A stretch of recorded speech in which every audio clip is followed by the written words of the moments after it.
Assalamualaikum warahmatullahi wabarakatuh. Alhamdulillahi rabbil alamin. Assalatu wassalamu ala asyrafil anbiya'i wal mursalin wa ala alihi wa ashabihi ajma'in.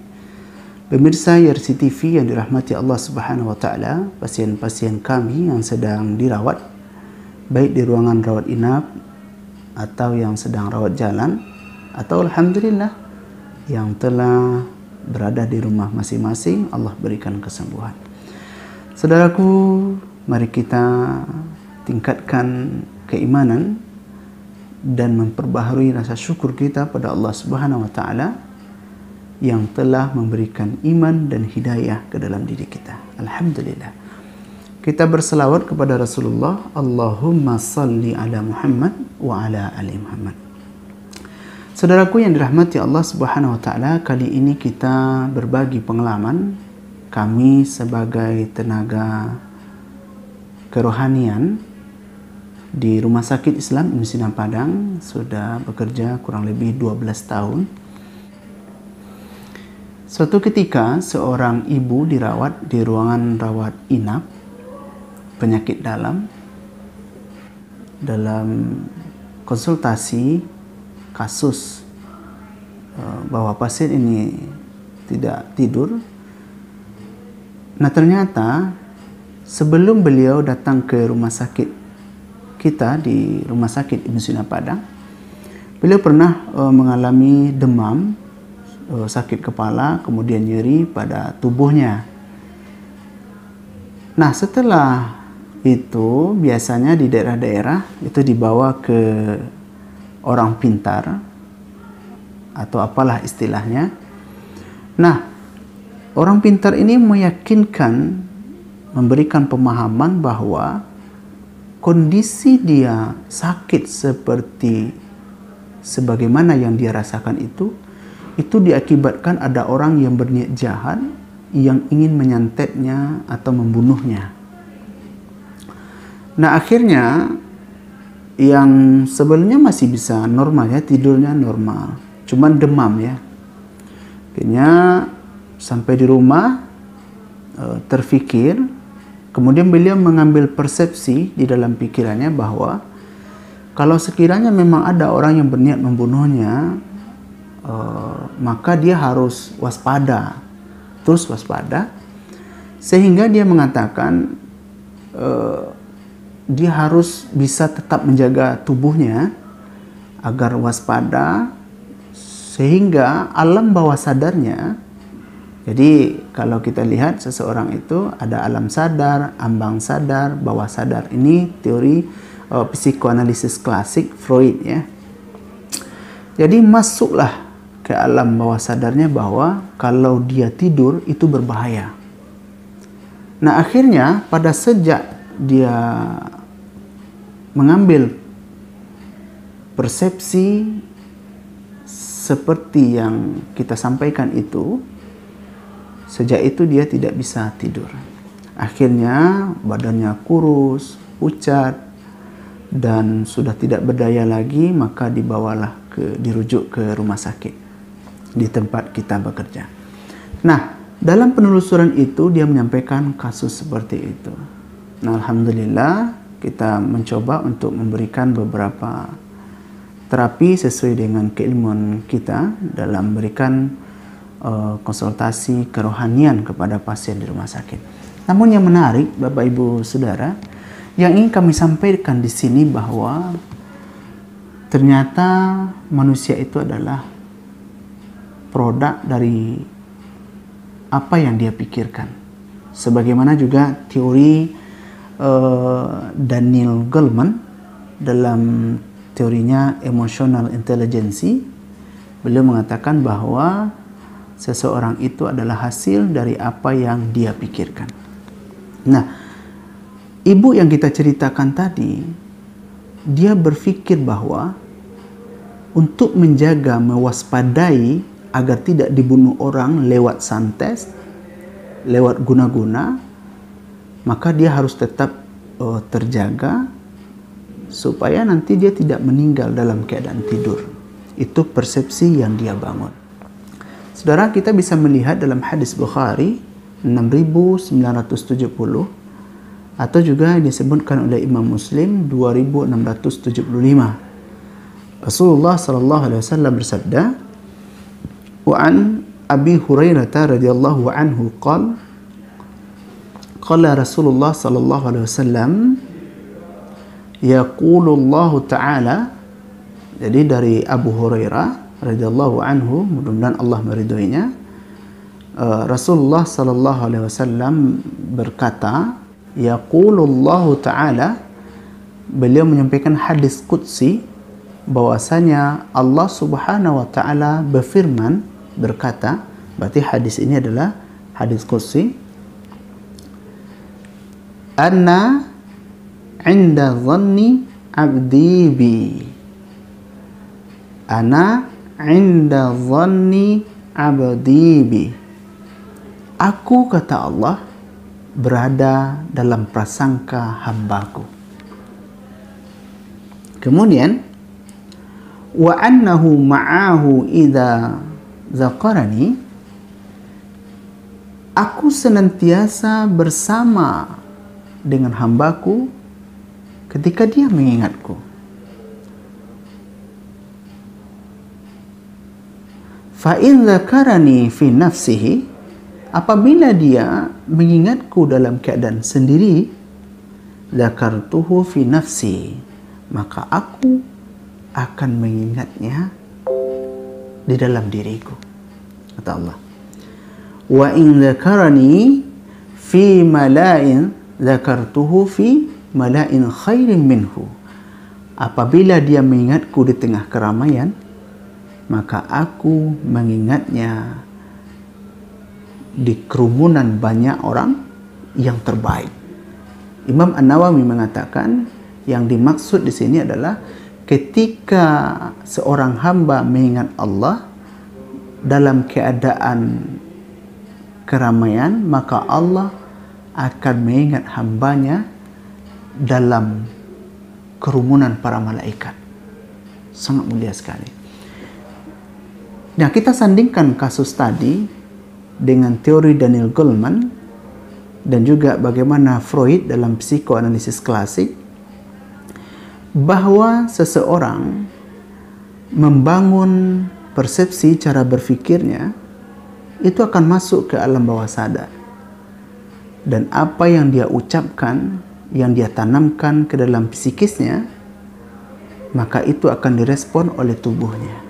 Nah, ibu yang kita ceritakan tadi mengatakan kepada dirinya, kalau kamu tidur wahai diri, nanti kalau orang yang berniat jahat itu membunuhmu lewat santet, maka engkau akan mati dalam keadaan tidur.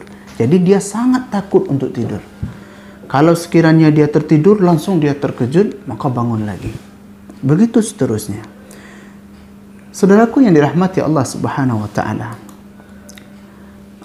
dalam hadis ini Rasulullah mengatakan bahwa Allah berfirman, ana 'inda dhanni 'abdi bi, bahwa Allah berada dalam prasangka hambanya, bahwa Allah Subhanahu wa taala akan selalu mengingat hambanya ketika hambanya mengingat Allah Subhanahu wa taala. Imam An-Nawawi menyebutkan, dan juga ulama-ulama yang lain, yang dimaksud dengan Allah bersama hambanya ketika hambanya mengingat Allah adalah bagaimana kebersamaan Allah dalam memberikan perhatian, dalam memberikan kasih sayang, dalam memberikan penjagaan dan pertolongan. Ini perlu dicatat bahwa Allah Subhanahu wa taala mengingat hambanya ketika hambanya mengingat Allah. Allah Subhanahu wa taala memberikan penjagaan dan pertolongan kepada hamba yang mengingat Allah Subhanahu wa taala. Nah, apa yang kita pikirkan untuk diri kita, apakah itu kebaikan atau keburukan, maka hal itu akan terwujud di dalam diri kita. Makanya orang-orang yang membangun cara berfikir yang keliru akan direspon oleh tubuhnya yang keliru juga, dan akan menghasilkan sesuatu kekeliruan. Nah, ibu tersebut karena dia keliru mempersepsikan akan maksud atau yang terjadi pada dirinya, maka kekeliruan itu membangun sikap pada dirinya sehingga dia jatuh kepada insomnia, susah tidur. Nah, bagaimana kita menyikapi hal ini? Pertama, mari kita membangun cara berpikir yang positif, bahwa Allah Subhanahu wa Ta'ala sesuai dengan prasangka hambanya. Ana inda dhanni abdi bi, bahwa Allah sesuai dengan prasangka hambanya. Yang kedua, apapun kondisi yang terjadi pada diri kita, itu adalah yang terbaik menurut Allah Subhanahu wa Ta'ala. Allah Subhanahu wa Ta'ala berfirman, wa asa an takrahu syai'a wa huwa khairul lakum, wa asa an tuhibbu syai'a wa huwa syarrul lakum. Boleh jadi engkau memandang baik sesuatu tapi itu buruk. Boleh jadi engkau memandang itu buruk tetapi itu baik. Innallaha ya'lamu wa antum la ta'lamun. Allah Maha tahu, tapi engkau tidak mengetahui. Nah, perlu keyakinan seperti ini, bahwa apa yang terjadi pada diri kita, itulah yang terbaik menurut Allah Subhanahu wa Ta'ala. Jangan sampai salah. Maka datanglah ke orang pintar, dipengaruhi cara berpikir kita, akhirnya kita berpersepsi negatif kepada semua orang, dan termasuk kepada kondisi diri kita, menyebabkan sakit itu bertambah. Nah, saudaraku yang dirahmati Allah, Allah mengatakan juga di sini bahwasanya ketika seorang hamba wa ana ma'ahu zakarani idza zakarani, aku senantiasa bersama dengan hambaku ketika dia mengingatku. Nah, Allah Subhanahu wa Ta'ala ketika seseorang memulangkan berpikir positif, memulangkan semuanya kepada Allah, maka pertolongan itu sangat dekat. Penjagaan Allah sangat dekat. Ini yang ketiga. Mari kita kembalikan semuanya kepada Allah Subhanahu wa Ta'ala.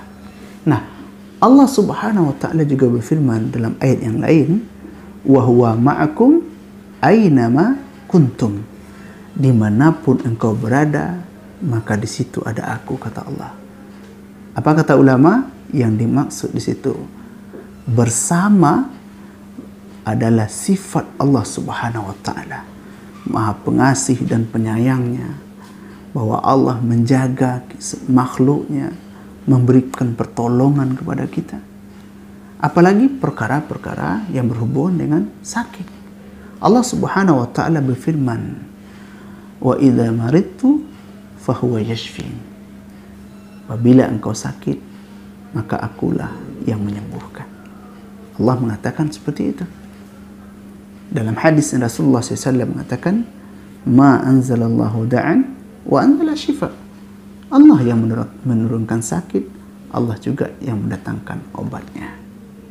Bapak Ibu yang dirahmati Allah Subhanahu wa Ta'ala, maka kasus yang kita temui sebagai kesimpulan dalam berbagi kita pada hari ini, ketika seseorang membangun persepsi negatif dalam dirinya, seperti ibu tadi, kalau dia tidur, nanti orang yang berniat jahat membunuhnya lewat santet, sehingga dia tidak mau dirinya itu tertidur, menyebabkan sakit yang bertambah. Nah, apa yang mesti dilakukan? Yang pertama, kita mesti berprasangka baik kepada diri kita, sebagaimana hadis tadi. Nah, yang kedua, yakinlah bahwa yang Allah berikan itu adalah yang terbaik menurut Allah, sebagaimana dalil yang kita sampaikan tadi. Nah, yang ketiga, bahwa Allah senantiasa bersama hambanya yang mengingat Allah Subhanahu wa Ta'ala. Sebagaimana hadis yang disampaikan oleh Rasulullah SAW, Allah berfirman, wa ana ma'ahu idza dzakarani. Aku senantiasa bersama hambaku yang mengingatku. Apa itu? Allah memberikan pertolongan, memberikan penjagaan, memberikan kasih sayang. Yang keempat, saudaraku, bahwa sakit adalah izin dan kehendak Allah Subhanahu wa taala. Wa idza maridtu fahuwa yashfi. Apabila engkau sakit, maka dialah Allah yang menyembuhkan. Ma anzalallahu da'an wa anzala syifa. Allah yang menurunkan sakit, Allah jugalah yang mendatangkan obatnya. Nah, ketika persepsi ini kita bangun, alhamdulillah, yang ibu itu 10 hari tidak pernah tidur, di saat kami konsultasi hari 1, hari kedua, hari ketiga, kita coba praktekkan. Namanya kalau di kami dalam ilmu konseling itu teknik penenangan penuh. Jadi alhamdulillah, ketika kita rubah persepsinya, kita coba alihkan pikirannya, alhamdulillah beliau tertidur dan alhamdulillah cepat pulih kembali. Nah, Bapak Ibu yang dirahmati Allah, pemirsa YRC TV, mudah-mudahan ini bermanfaat. Subhanakallah bihamdika, asyhadu an la ilaha illa anta, astaghfiruka wa atubu ilaik. Assalamualaikum warahmatullahi wabarakatuh.